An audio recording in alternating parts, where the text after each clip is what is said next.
उदलाठारे महाराजा श्रीरामचंद्र ज्योतिरथ और बलांगी सांस्कृतिक जागरण यात्रा को स्वागत संबर्धना ज्ञापन। बलांगी सांस्कृतिक जागरण यात्रा 3 दिन धरी जिला परिक्रमा करुवा बेले आज शेष दिन अर्थात रविवार दिन सकाळ प्राय 8 घटिका समय उदलाठारे महाराजा श्रीरामचंद्र ज्योतिरथ पहुंचीथिला। तेबे सेठारे स्वागत संबर्धना प्रदान करने सहित मयूरभंज महाराजा स्मृतिचारण कराइथिला।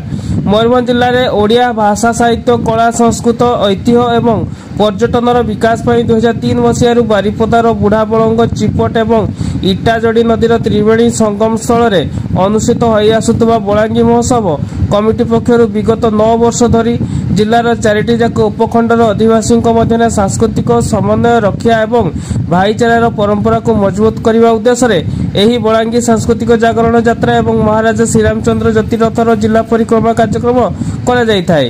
तेबे आज उदला पहुंचिया पर प्रथमे अभियात्री दल शपथ नैथिले। एहा परे श्रीमा पूर्णांग शिक्षा निकेतन मातृसाधन केन्द्र ठारे छात्र छात्री माने सेठारे स्वागत संबर्धना ज्ञापन करथिले।